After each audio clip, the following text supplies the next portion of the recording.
Observe the mind. How often does your own ego, without you realizing it, take the stage and begin to proclaim absolute truths, to judge, to compare, to dictate rules, even when no one has invited it? I, Buddha, the awakened one, invite you today to a deeper observation of this tendency that resides within each of you. Beware the ego. It loves to lecture. Uninvited. It is not an enemy to be fought, but an illusion to be understood. It manifests as the whisper that becomes a shout, the small voice that sets itself up as a master, obscuring the silent wisdom that resides in your true self. If you desire the peace that arises from clarity and the liberation from suffering, remain with me until the end of this message. My words will guide you to true stillness. Before we delve into the nature of this illusion, please like this video so that the light of the Dharma's wisdom may bless more hearts seeking the liberation of the mind. And follow this channel to continuously receive more teachings that will help you cultivate mindfulness and serenity in your lives. The human mind is a vast and complex field where countless thoughts and emotions incessantly arise and disappear. Amidst this constant flow, there exists a construct, a fluid identity that we call the ego. It is the I that clings, that ardently desires, that deeply fears, that fiercely defends itself. Yet its essential nature is fundamentally impermanent and illusory. But it presents itself with such conviction that many confuse it with their own deepest and immutable essence. The ego's great and subtle trap lies in its incessant and insatiable need for self-affirmation. To sustain its illusory existence, it dedicates itself to constructing elaborate narratives, rigid opinions, and relentless judgments about itself and the vast world around it. And to lend strength to these fragile constructs, it feels compelled to vocalize them, to impose them on others, to lecture uninvited, imperiously dominating both internal and external conversation. This persistent inclination of the ego to lecture does not stem from a source of true wisdom or discernment, but rather from a deep and hidden insecurity. It has an intrinsic fear of silence, of stillness, of emptiness. For it is in these spaces of serenity that its illusory existence can be unmasked and dissolved.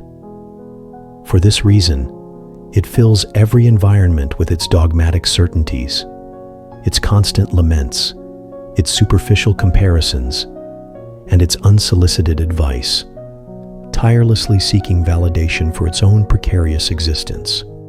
When the ego takes absolute command, the mind transforms into an internal battlefield, a stage of incessant conflict. You judge yourselves with relentless severity. You judge others with equal harshness.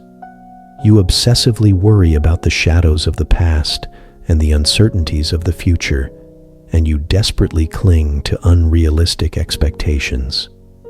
All this mental agitation is the ego's continuous and deafening lecture, which relentlessly pulls you away from the present moment and the simple yet profound truth of existence. The true liberation from suffering, my friends, begins with the attentive and dispassionate observation of this inner voice that echoes in your mind. Do not let yourselves be carried away by the impulse to judge it or to directly fight it with resistance, but simply observe it with serenity. See how it arises in your consciousness, what it proclaims, how it tries to convince you of its illusions. This detached observation is the first and crucial step to create a space of clarity between you and the ego's incessant and at times tyrannical discourse. By practicing this observation, you will gradually perceive that many of the truths the ego proclaims so vehemently are, in reality, mere conditioned reactions, deeply ingrained and learned thought patterns, and not authentic reflections of reality. It distorts the facts of life to fit its favorite narrative, be it that of a helpless victim or a glorious hero, of persistent scarcity or unfounded superiority, always seeking to reinforce and perpetuate its own illusory and fragile existence. The ego's lecture, by its very nature, is noisy, insistent, and often filled with an authoritarian tone, but it fundamentally lacks true compassion and genuine wisdom. It is always and invariably in service of its own perceived interests, its own maintenance, and its own strengthening, even if that means causing unnecessary suffering to yourselves or others through unfair comparisons, destructive criticisms, or hasty and cruel judgments. How many discussions and conflicts arise in your lives, not from a sincere search for mutual understanding or a harmonious solution, but solely from the ego's imperious need to be right at all costs, to have the last word in any debate, to prove its supposed intellectual or moral superiority? It transforms genuine conversations into heated debates and open dialogues into monologues where only its own voice resonates with pretentious importance and authority. Stillness, my friends, is the greatest and most potent antidote to the ego's incessant lecture.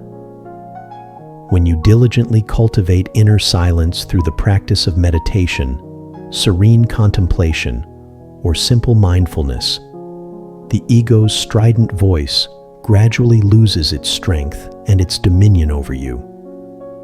It no longer has a captive audience to preach its illusions and distortions of reality to, and thus its power diminishes.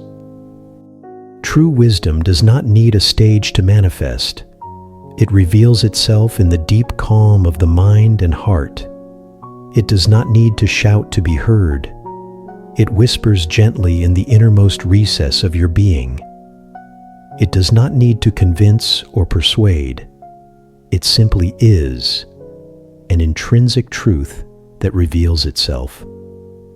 When the ego finally silences, the voice of true wisdom, of your awakened nature, can be distinctly heard, clear, and crystal. Blind and tenacious attachment to the concept of I and the possessive mine is the primary fuel that feeds and sustains the ego's tireless lecture. It compels you to desperately cling to material possessions, fixed opinions, and people, generating a constant fear of losing what you have and an incessant anxiety about acquiring more. Detachment, in contrast, frees the mind for an unheard-of lightness and for true inner freedom, undoing the bonds of attachment. See the ego as a performing actor on an invisible stage, incessantly seeking applause and recognition, even if these are just echoes in its own mind. It yearns for attention and validation at all costs, and to obtain them, it will do anything, including creating unnecessary dramas and artificial conflicts, all to feel important and justify its illusory existence. Deep compassion for yourselves is a vital and transformative element in this process of understanding the ego. Understand that the ego is, in its essence, a part of the mind that, in a distorted way, seeks protection and security for what it perceives as self. Do not criticize it with relentless severity, but observe it with serene kindness, as you would a confused child acting out of fear, offering it warmth and understanding. The practice of impermanence, the recognition that everything is in constant flux, is also a powerful tool. When you truly understand that everything is transient, your innermost thoughts, your most intense emotions, your constructed identities, the ego loses its solid ground, and its lectures become increasingly less convincing and less able to bind you, revealing its fleeting nature. The middle way, which I have always taught, is your path to liberation.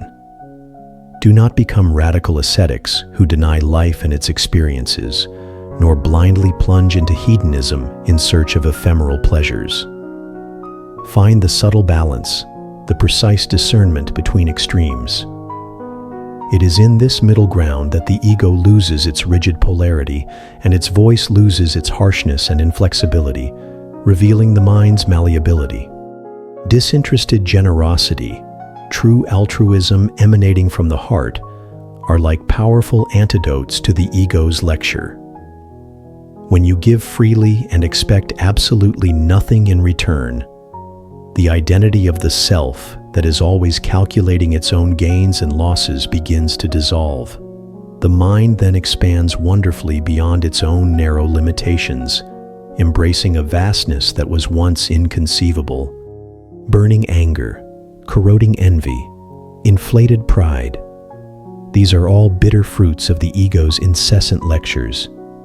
It convinces you, with its deceptive rhetoric, that you are superior or inferior, that you have been wronged, or that your worth lies in comparisons, fueling these destructive mental states that irrevocably bind you to the cycle of suffering and dissatisfaction, keeping you from true peace.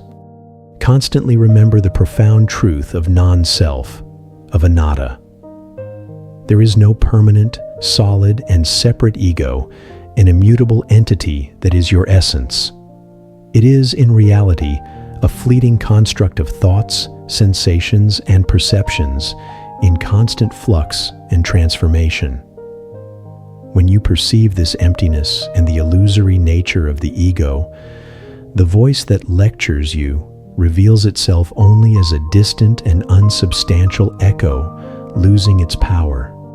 Mindfulness, being fully present in each and every moment of your life, is the most potent light that dispels the ego's shadow and its incessant narratives. When you are entirely in the now, there is no room for the complex stories of the past that the ego loves to relive, or for the anxious worries about the future that it tirelessly projects. The present is your gateway to liberation and true reality.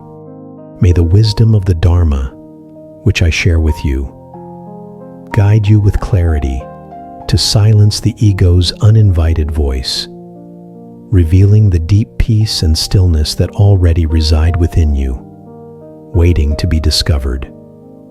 Don't forget to like this video so that the light of truth may bless more hearts seeking the freedom of the mind, and follow this channel so that my teachings may continue to guide you on the path to awakening and wholeness.